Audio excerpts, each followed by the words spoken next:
Hello guys, नमस्ते, प्रणाम। मैं आप सबका भाई अनुज। तो गाइज स्वागत है एक बार फिर आप सबका हमारे इस यूट्यूब चैनल पे। तो गाइज आज के इस वीडियो में हम बात करने वाले पावर स्टार पवन सिंह जी के नए धमाके के बारे में। जी हाँ गाइज, आप सही सुन रहे। गाइज आप सबको बता दें कि पावर स्टार पवन सिंह जी का जो दोस्त जो कि दीपक सिंह जी हैं, उनके एक फेसबुक आईडी से एक पोस्ट हुआ है जो कि जिसमें लिखते हैं, ये दीपक सिंह जी लिखते हैं, पावर स्टार पवन सिंह जी बहुत जल्द बहुत बड़ा धमाका, भोजपुरिया जनता जनार्दन का आशीर्वाद।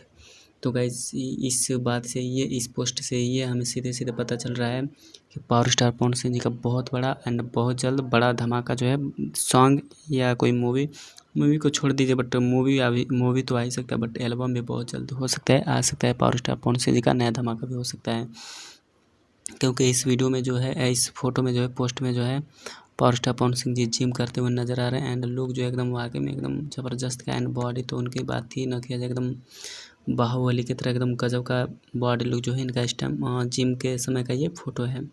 तो गाइस कहीं ना कहीं जो है ये धमाका बहुत बड़ा होने वाला है एंड बहुत बड़ा धमाका होने वाला है। तो गाइस आप लोग कितना एक्साइटेड है इस गाने को लेकर, इस मूवी को लेकर के, तो आप लोग कमेंट करके कमेंट बॉक्स में ज़रूर बताएं, अपना राय ज़रूर दें। एंड गाइस ऐसे ही लेटेस्ट अपडेट्स जानने के लिए, वीडियोज़ देखने के लिए हमारे चैनल को सब्सक्राइब करें। तो गाइस मिलते हैं फिर नेक्स्ट वीडियो में, तब तक के लिए आप लोग इस चैनल को सब्सक्राइब कर लीजिए एंड वीडियो को शेयर कर दीजिए। तो मिलते हैं गाइस नेक्स्ट वीडियो में, तब तक के लिए bye, take care, love you all.